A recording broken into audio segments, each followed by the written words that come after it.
So I was watching YouTube last night. This guy who had a liver condition with cancer. After he did carnivore diet for 4 years, and they're showing his blood tests, and he had like 4 different measurements that were going higher and higher. He did a procedure. They went into the green, and they started back on the carnivore, and it went back up.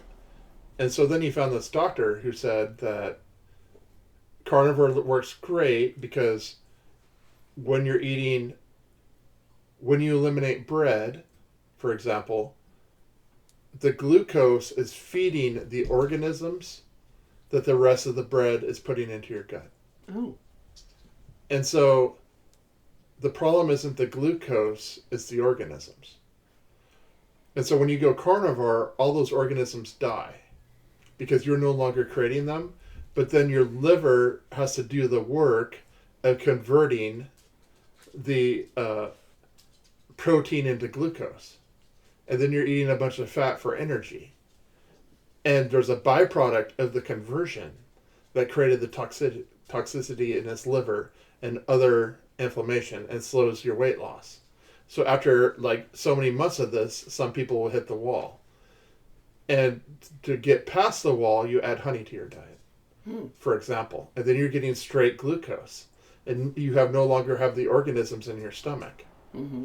And he has a rating of different foods and the odds of you having a byproduct in your stomach that will become painful in some way. And he looks at the nutrition, and then he looks at the odds. And there's green for honey, maple syrup, and berries.